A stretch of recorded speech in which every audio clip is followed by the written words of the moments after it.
نحمده ونصلي ونسلم على رسوله الكريم اما بعد اللهم صل على سيدنا ومولانا محمد وعلى آل سيدنا محمد واصحاب سيدنا محمد وبارک وسلم۔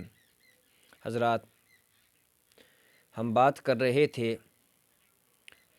دنیا کی حقیقت پر کہ یہ دنیا کیا ہے اور اس کی حقیقت کیا ہے۔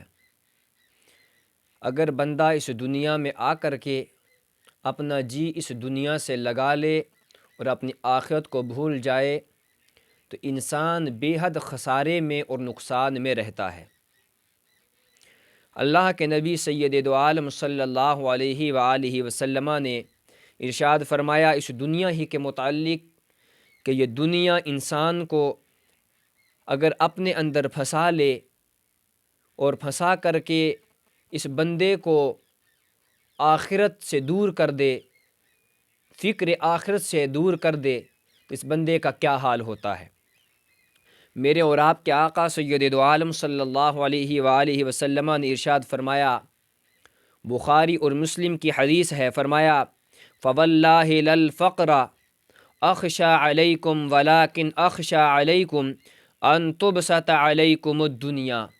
مجھے اس چیز کا کوئی خوف نہیں ہے کہ تم فقیر ہو جاؤ گے، تمہیں فقر آ جائے۔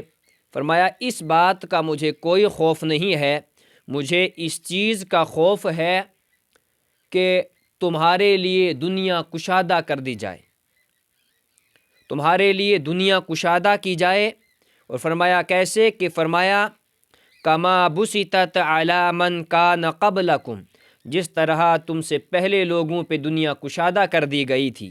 فتنافسوها کما تنافسوها، اور پھر اللہ کے نبی صلی اللہ علیہ وسلم نے ارشاد فرمایا کہ جس طرح تم سے پہلے لوگ جو تھے ان پہ دنیا کشادہ کی گئی تھی اور وہ دنیا میں گرفتار ہو گئے تھے، تم بھی انہی کی طرح دنیا میں گرفتار ہو جاؤ۔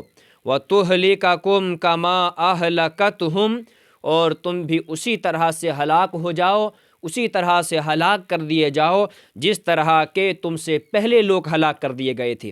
یعنی یہ دنیا، اللہ کے نبی اس دنیا کے لیے فرما رہے ہیں مجھے اس چیز کا کوئی خوف نہیں ہے کہ تم پہ فقر آ جائے، تم پہ مفلسی آ جائے، مجھے اس کا اندیشہ نہیں ہے، مجھے اس بات کا اندیشہ ہے کہ یہ دنیا تم پہ کشادہ کر دی جائے اور تم دنیا میں پھنس جاؤ، اور دنیا میں پھنس کر کے اس طرح سے ہلاک ہو جاؤ، اس طرح سے تباہ ہو جاؤ جس طرح کہ تم سے پہلے لوگوں پہ دنیا کشادہ کی گئی تھی اور وہ لوگ ہلاک ہو گئے تھے۔ یہاں سے مراد کیا ہے؟ کون سا مال مراد ہے؟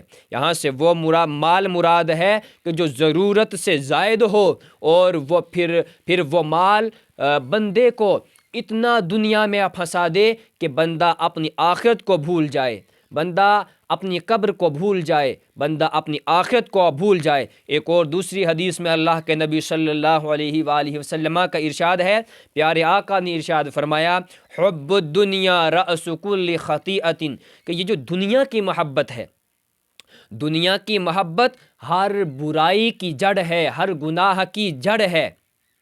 تو اس لیے دنیا کی محبت سے ہمیں دور رہنا ہے۔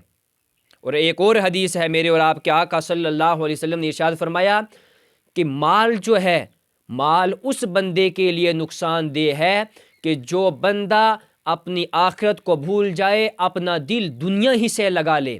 اگر ایک ایسا مال والا آدمی ہے کہ جس کے پاس مال ہے، دولت ہے، لیکن وہ اس کے باوجود بھی متقی ہے، پرہیزگار ہے، اپنے مال کو دین کے راستے پر لگا رہا ہے، اللہ کے راستے پر لگا رہا ہے، دین کے لیے اگر اپنے مال کو لگا رہا ہے، تو اللہ کے نبی صلی اللہ علیہ وسلم نے ارشاد فرمایا کہ ایسی مالداری جو ہے وہ نقصان دہ نہیں ہے۔ فرمایا لا بأس بالغنى لمن اتقى اللہ، کہ اس بندے کے لیے یہ مالداری جو ہے کوئی نقصان دہ نہیں ہے جو مال ہوتے ہوئے بھی اللہ سے ڈرتا ہے۔ ادھر مال ہے اس کے پاس، دولت ہے، پیسہ ہے، سب کچھ ہے، لیکن خدا کا خوف اس کے دل میں ہے۔ وہ اپنے مال کو جیب میں تو رکھتا ہے، دل میں نہیں رکھتا۔ تو اللہ کے نبی نے ارشاد فرمایا کہ ایسا مالدار آدمی جو ہے وہ صحیح ہے، وہ ٹھیک ہے۔ اور قرآن میں اللہ پاک نے ارشاد فرمایا، ہم دعا کرتے ہیں، اور کیا دعا کرتے ہیں؟ اللہم ربنا آتینا فی الدنیا حسنہ، کہ اے اللہ ہمیں دنیا بھی عطا فرما اور ہمیں آخرت بھی عطا فرما۔ اس سے مراد یہ ہے کہ وہ دنیا کہ جس دنیا کے ہوتے ہوئے ہمارے دلوں میں اللہ پاک کا خوف رہے، ہمارے دلوں میں اللہ پاک کا خوف اور خشیت رہے، ہم اپنے مال کو صحیح طور پہ خرچنے والے بن جائیں، ہم اپنے مال کو صحیح جگہ پر لگانے والے بن جائیں۔ قیامت کے دن اس وقت تک اللہ کی بارگاہ سے ہمارے پاؤں ہل بھی نہیں سکیں گے جب تک کہ ہم اپنے مال کے معاملے میں بھی حساب نہ دے دیں۔ پوچھ ہوگی کہ تو نے مال کہاں خرچا، تو نے کمایا کہاں سے اور لگایا کہاں پہ؟ تو اس لیے جب بندہ مالدار ہو جائے اور پھر اللہ سے ڈرتا رہے، اپنے مال کو ان مقامات پر خرچ کرے کہ جو صحیح مقامات ہیں، تو یقیناً وہ مال اس کے لیے نقصان دہ نہیں ہے، بلکہ وہ مال دنیا میں بھی فائدے کا باعث بنتا ہے، اور قیامت کے دن بھی وہ مال اس کو فائدہ پہنچائے گا۔ ایک اور حدیث میں ہے، رحمت عالم صلی اللہ علیہ وسلم نے ارشاد فرمایا، بخاری اور مسلم کی حدیث ہے یہ بھی، میرے آقا نے دعا فرمائی، دعا فرماتے ہوئے فرمایا، اللہم اجعل رزق آل محمد قوتا، اے اللہ میری آل کو، میرے اہل بیت کو اتنا رزق عطا فرما کہ جس سے ان کی طاقت سلامت رہے اور ان کی جانیں بچی رہیں، یعنی کہ اتنا مال عطا فرما کہ مولا جس سے وہ کسی کے محتاج نہ ہوں، وہ ہاتھ نہ پھیلا سکیں۔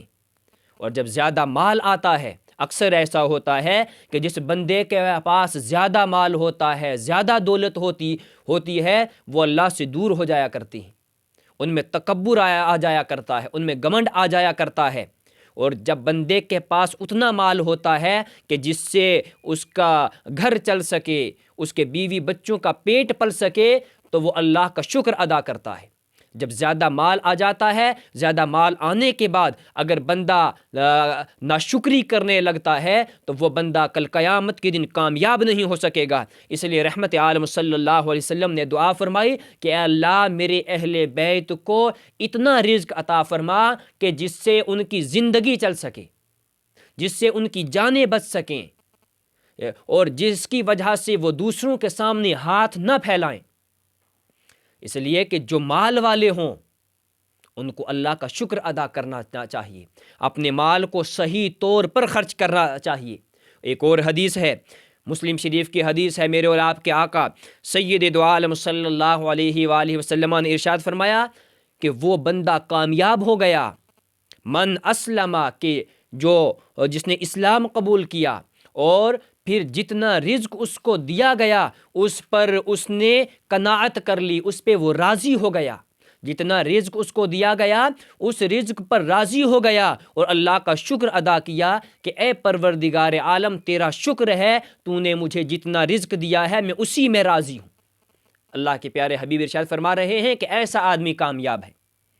ایمان لانے کے بعد جتنا مال اس کو دیا جائے، جتنا رزق اس کو دیا جائے، جو بندہ اس پر راضی ہو جاتا ہے، اللہ کے پیارے حبیب فرما رہے ہیں کہ وہ دنیا میں بھی کامیاب ہو جاتا ہے اور آخرت میں بھی کامیاب ہوگا۔ ایک اور حدیث میں ہے، میرے اور آپ کے آقا سید دو عالم صلی اللہ علیہ وسلم نے ارشاد فرمایا، مسلم شریف کی حدیث ہے، میرے آقا نے ارشاد فرمایا، یقول العبد مالی مالی، کہ بندہ کہتا ہے میرا مال میرا مال، میرا مال میرا مال کرتا ہے بندہ۔ اور پھر رحمت عالم صلی اللہ علیہ وسلم نے ارشاد فرمایا، اس کا جو مال ہے وہ صرف 3 قسم کا مال ہوتا ہے، اس کا اپنا مال جو ہوتا ہے وہ 3 قسم کا مال ہوتا ہے۔ وہ کون کون سے 3 قسم کا مال؟ فرمایا، ایک وہ کہ جو اس نے کھا لیا اور کھا کر کے اس کو ختم کر دیا، اپنی زندگی میں جتنا کھا لیا وہ اس کا تھا۔ اور پھر فرمایا کہ اس کے بعد وہ کہ جو اس نے پہن لیا، پہن کر کے پرانا کر کے پھاڑ دیا، وہ بھی اس کا تھا، کیونکہ اس نے اپنی زندگی میں جو پہنا وہ اسی کا تھا۔ اور پھر فرمایا تیسرا وہ مال کہ جو اس نے اپنی زندگی میں رہتے ہوئے اللہ کے دین پہ خرچ کیا، اللہ کے راستے میں خرچ کر دیا، دین کے لیے خرچہ، اللہ کے راستے میں جو مال خرچہ وہ مال اس کا ہے۔ جو مال اس نے دنیا میں کھایا وہ اسی کا، جو پہنا وہ اسی کا، وہ دنیا کے لیے تھا۔ لیکن جو مال دین کے لیے خرچہ، جو مال اللہ کے راستے میں خرچہ، جو مال مدارس کے لیے خرچ کیا، جو مال مساجد کے لیے خرچ کیا، جو مال دین کے کاموں کے لیے خرچ کیا، وہ مال دنیا میں بھی اسی کا اور آخرت میں بھی اسی کا ہوگا۔ وہ مال آخرت کا ذخیرہ بنا دیا، کیونکہ دین پہ مال خرچ کرنا یہ آخرت کا ذخیرہ بنانا ہے۔ فرمایا یہ 3 قسم کا مال اس کا ہے۔ فرمایا اس کے بعد کا جو مال ہوتا ہے وہ اس کا نہیں ہوتا۔ وَتَارِكُهُ لِلنَّاسِ، جو مال چھوڑ جاتا ہے وہ لوگوں کے لیے ہوتا ہے، پھر وہ اس کا نہیں ہوتا۔ تو اس لیے ہمیں اپنا وہ مال بنانا بے حد ضروری ہے جو مال ہمارے ساتھ جانے والا ہے، جو مال ہمارے قبر اور حشر میں ساتھ دینے والا ہے۔ ہمیں اس مال کی تیاری کرنی ہے، ہمیں وہ مال اپنا بنانا ہے۔ اور ایک اور حدیث میں ہے، میرے اور آپ کے آقا سید دو عالم صلی اللہ علیہ وسلم نے ارشاد فرمایا کہ میت کے ساتھ جو چیزیں جاتی ہیں وہ بتائیں۔ وہ بتاتے ہوئے ارشاد فرمایا کہ ایک اس کا اہل جائے گا، گھر والے جائیں گے، اس کا مال جائے گا اور اس کا عمل اس کے ساتھ قبر تک جائیں گے۔ 3 چیزیں بیان فرمائیں۔ فرمایا کہ 2 چیزیں جو ہوں گی وہ قبر تک جائیں گی، وہاں سے واپس آ جائیں گی۔ تیری اولاد جائے گی، قبر تک جائے گی، دفن کر کے واپس آ جائے گی۔ تیرا مال جائے گا، قبر تک جائے گا، واپس آ جائے گا۔ فرمایا ایک ہی چیز ہے کہ جو تیرے ساتھ جانے والی ہے، ایک چیز تیرے ساتھ جائے گی، اور فرمایا وہ ہے تیرا عمل۔ تیرا مال، تیری دولت، تیری اولاد، یہ دنیا کچھ بھی ساتھ نہیں جائے گا۔ فرمایا ایک ہی چیز ساتھ جائے گی جسے عمل کہتے ہیں۔ اس لیے دنیا میں رہ کر کے عمل کی طرف بڑھنا ہے، مال اور دولت اور دنیا اور میرا مال ان چیزوں کی طرف نہیں، بلکہ عمل کی طرف جانا ہوگا۔ فرمایا دنیا کو اتنا اپناؤ کہ جس سے تمہارا گھر چل سکے، جس سے تمہارا گزارا ہو سکے، کسی کے سامنے ہاتھ نہ پھیلایا جائے۔ فرمایا کہ قبر کی تیاری کرنی چاہیے، عمل کرنے چاہیے۔ اللہ رب العزت ہمیں علم سے زیادہ عمل کی توفیق عطا فرمائے۔ وما توفیقی الا باللہ۔